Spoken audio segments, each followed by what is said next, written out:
سے گزارش ہے ذرا تھوڑا سے ایک مرتبہ بلند آواز میں درود شریف پڑھ لیجیے. اللہم صلی علی سیدنا و شفیعنا و حبیبنا و مولانا محمد و علی آل سیدنا و مولانا محمد و بارک وسلم. اعوذ باللہ من الشیطان الرجیم. بسم اللہ الرحمن الرحیم.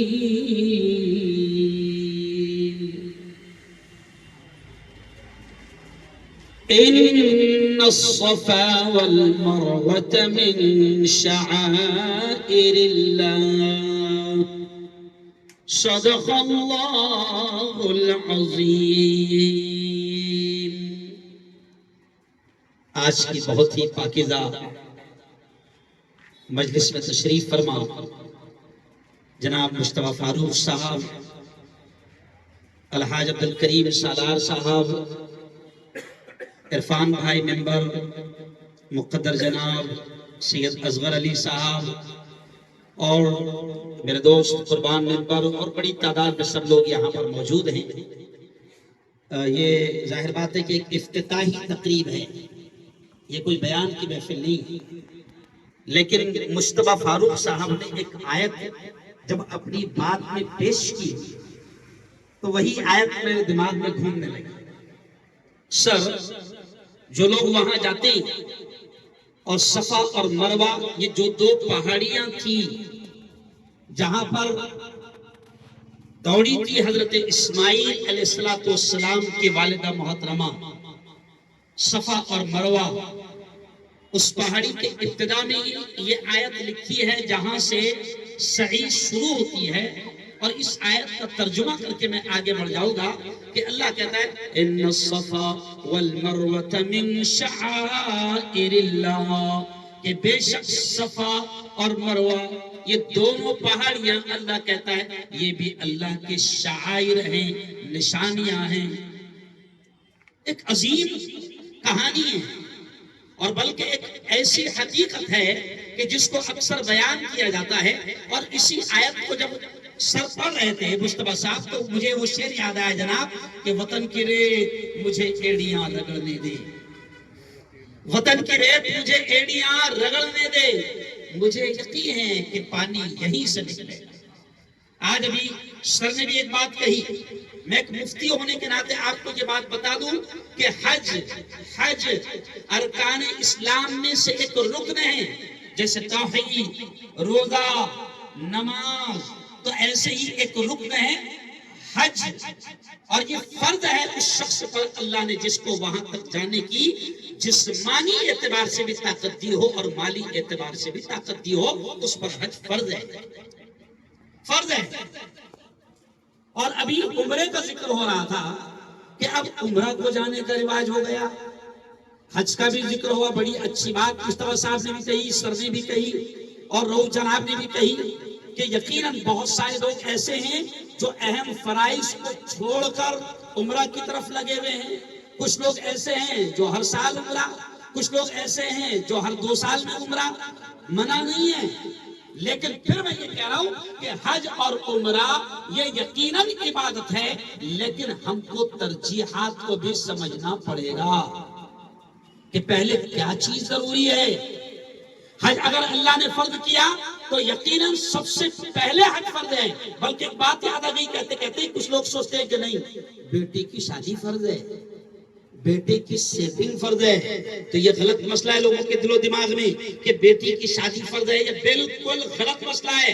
اگر حج کا سیزن آ گیا اور اللہ نے آپ کو جسمانی طاقت بھی دی اور اتنا روپیہ پیسہ بھی دیا، استطاعت بھی دی کہ آپ حج کو جا سکتے ہیں، تو آپ پر پہلے بیٹی کی شادی فرض نہیں بلکہ آپ پر حج فرض ہے. اور حج کتنا عظیم فرض ہے کہ آپ اندازہ لگائیں، پیارے نبی نے فرمایا کہ جو حج کی طاقت ہوتے ہوئے بھی حج نہ کرے، بڑے خطرناک الفاظ ہے، پیارے نبی نے فرمایا کہ من لم یمنعه حاجت ظاہرہ او مرض حابس او سلطان جائر فلم یحج فلیمت ان شاء یہودیا و ان شاء نصرانیہ، کہ پیارے نبی نے فرمایا کہ اگر کسی شخص کو کوئی خطرناک بیماری نہ ہو، کوئی خطرناک مجبوری نہ ہو، یا کوئی ظالم حکومت اس کو حج سے جانے سے نہ روکے، وہ جا سکتا ہو، اور پیارے نبی کہتے ہیں پھر بھی اگر وہ حج کو نہ جائے ساری طاقت ہونے کے باوجود، تو بڑے سخت جملے ہیں، پیارے آقا نے فرمایا کہ پھر وہ یہودی ہو کر مرے،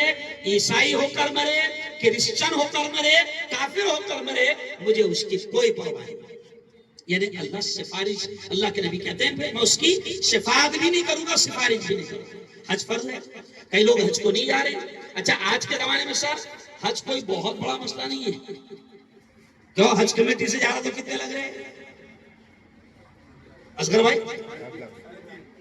3.5 4 لاکھ، یہ حد ہو گئی 5 لاکھ۔ ٹور سے جا رہا 5 5.5 6 لاکھ۔ کیوں؟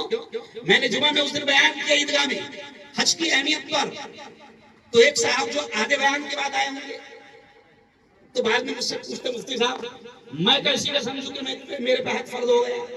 تو میں نے اسی سٹائل میں ان سے پوچھا، میں نے کہا مال آ رہا؟ تو بولے ہاں آ رہا۔ تو بولے اللہ بلا رہا، مگر تو پلاٹ پہ پلاٹ اٹکا رہا، نہیں سمجھے؟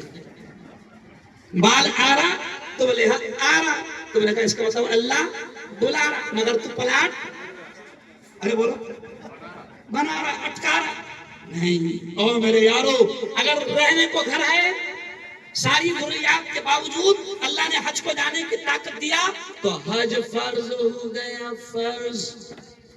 اور آج سے 2 سال پہلے جب عمرے کا رواج بہت چل رہا تھا تو میں نے جو میرا بیان آتا ہے جمعرات کے دن لائیو پوری دنیا میں دیکھا جاتا ہے، ایک مرتبہ اس پر میں نے عنوان یہ رکھا تھا کہ حج فرض ہے عمرہ نہیں۔ یہ جان بوجھ کر میں کیا، کیونکہ لوگ کیا کر رہے سر، حج نہیں کر رہے، عمرہ کر رہے۔ اور میں نے بیان میں بھی بولا کہ کچھ بچے ماں باپ کے ساتھ گیم کر رہے، نہیں سمجھ، ماں باپ کے ساتھ گیم کر رہے بچے۔ بڈھا بڈھی کو 70 80 ہزار میں دونوں کو عمرے کو بھیجا دیا، اگر بڈھا بڈھی عمرے کو چل گئے تو بعد میں آٹومیٹک کو حج کو جانے کا نام ہی چلے دے۔ 2 چیز ان کے دماغ میں بیٹھ جاتی ہے، ارے باپ رے عمرے میں اتنی خطرناک تکلیف تھی تو حج میں کتنی ہوگی، پہلی چیز۔ اور دوسری بات وہی تو جانا پڑتا ہے، عمرے میں جا گئے تھے حج کو بھی نہیں، یہ غلط خیال ہے۔ حج فرض ہے، حج فرض ہے۔ اب عمرے کے اللہ نے طاقت دیا تو بالکل جاؤ، لیکن اگر اور کچھ ضرورت نہیں، اگر آپ کا پڑوسی، بلکہ اب یہ جملہ میں کہہ رہا ہوں کہ اگر آپ کے پڑوس میں کوئی ایسے غریب بچی ہے کہ جس کی شادی کا انتظام نہ ہو، اور اگر آپ 60-70 ہزار روپے لگا کر اگر اس کی بہترین انداز میں شادی کرا دیتے ہیں، یقین مانو اللہ عمرے سے بھی زیادہ اس کا ثواب ہے۔ اب آخری بات سنیے، افتتاح الاقصی ٹور کا، یقیناً نام بہت بڑا پیارا ہے، اور پیارے نبی نے یہ بھی فرمایا کہ ناموں کے اثرات پڑتے ہیں۔ میں ٹور کے، دیکھو ایک دم دل کی بات بول رہا خاندیشی میں ٹور کے افتتاح میں کہیں آتا نہیں، اس کے پیچھے کا بیک گراؤنڈ ہے، کیونکہ 2-3 ٹور کے افتتاح میں گیا تو بعد میں جب تکلیف آئی تو لوگوں نے بولا مفتی صاحب اس کے پاس تمہارا فوٹو تھا، نہیں سمجھا، اس نے ڈی پی پہ کیا لگایا تھا، اس گانا تمہارا فوٹو لگایا تھا، تو میں جاتا نہیں، لیکن یہ کامل ہے نا، وہ جو اپنی مراٹھی کی کہاوت ہے مورتی لہاں، میں بہت تھک تھکا کر دلی سے آیا، لیکن کامل سے میں نے کہا کہ میں یقین مانو 99% آؤں گا، میں نے کامل سے کہا، اور پھر خوشی ہو گئی کہ یہاں پر دونوں حضرات سے ملاقات ہو گئی۔ تو میں ٹور کے افتتاح پر آپ کو دلی مبارکباد دیتا ہوں، لیکن بھائی وسیم صاحب اس ٹور کے ذمہ دار ہیں، انہوں نے مجھ سے کہا کہ مفتی صاحب میں مائک پکڑتا ہی نہیں ہاتھ میں، ریٹ بھی تم ہی بول دو، سمجھ رہا، تو ریٹ جو بھی ہے وہ آ جائیں گے، لیکن وسیم بھائی نے مجھ سے کہا کہ ایک اعلان ضرور کر دو کہ اس ہفتے میں جو بھی بکنگ کروائیں گا اس کو 5000 روپے کی اسپیشل آفر چھوٹ۔ اب وسیم بھائی میں آپ سے کہوں گا کہ یقین مانیے سارا دار و مدار نیت ہے۔ بخاری شریف کی پہلی حدیث کیا ہے جب بخاری شریف حدیث کی وہ کتاب ہے کہ جس کے بارے میں یہ کہا جاتا ہے اصح الکتب بعد کتاب اللہ الباری هو الصحیح البخاری، کہ کتاب اللہ کے بعد زمین پر سب سے صحیح کتاب کسی کو مانا جاتا ہے تو بخاری کو مانا جاتا ہے۔ اس بخاری کی پہلی حدیث ہے انما الاعمال بالنیات، یہ سارے اعمال کا دار و مدار نیتوں پر ہے۔ میں وسیم بھائی آپ سے کہوں گا، اور جتنے ٹور والے ہیں، یہ میرا پیغام صرف یہ نہیں، میں وائرل مفتی ہے، جائیں گا وہ سب طرف جائیں گا پیغام کیا، تو میں سارے ٹور والوں سے یہ کہوں گا کہ یہ تجارت بھی ہے اور عبادت بھی ہے، یہ تجارت بھی ہے عبادت بھی ہے۔ اب اگر صرف تجارت کی نیت سے کرو گے تو جب ہجرت کا حکم ہوا تھا نا، صحابہ کو جب ہجرت کا حکم ہوا تھا کہ مکہ چھوڑ کر مدینے چلے جاؤ، تو اس وقت کی ایک حدیث یہ بھی ملتی ہے کہ پیارے نبی نے فرمایا تھا کہ مدینہ جو جس نیت سے جائے گا اس کو وہی ملے گا۔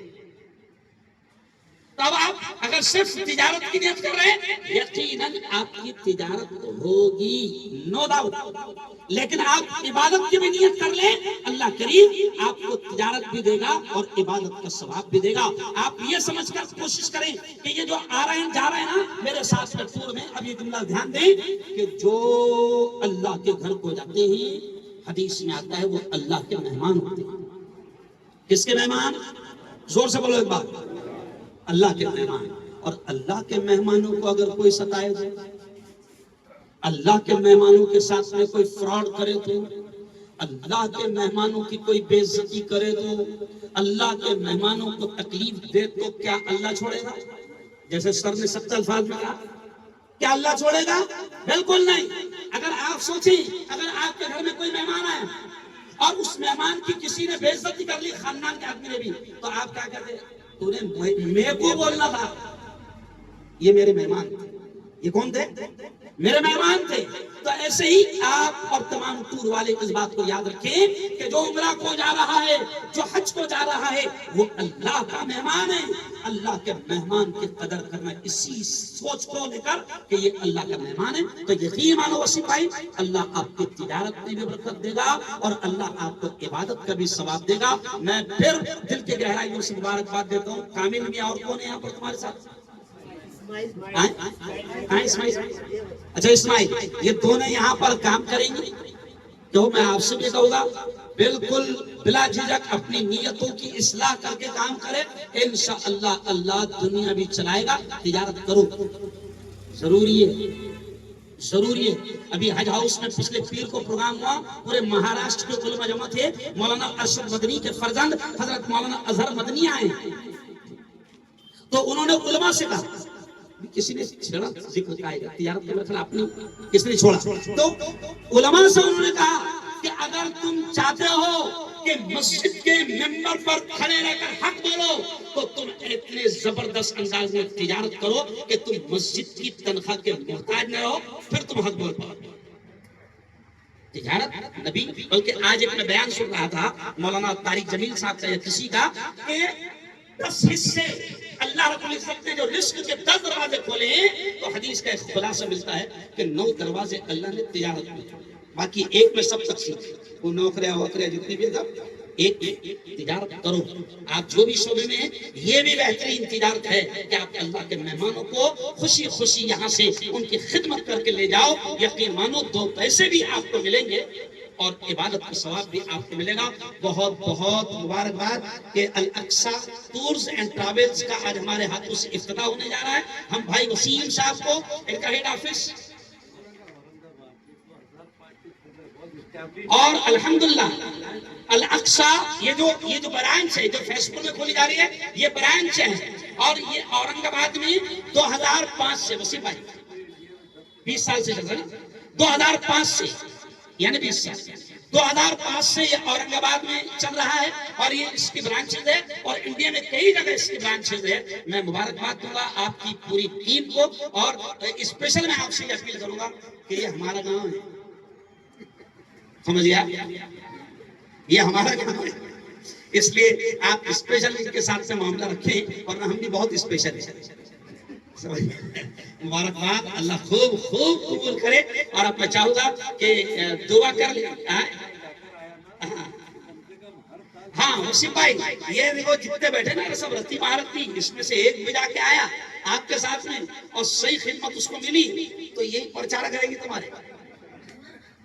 تو بس میں چاہوں گا دعا کر لیں ہم، اور آخری میں وہ ریبن کاٹنے کی فارمیلٹی ہم پوری کریں۔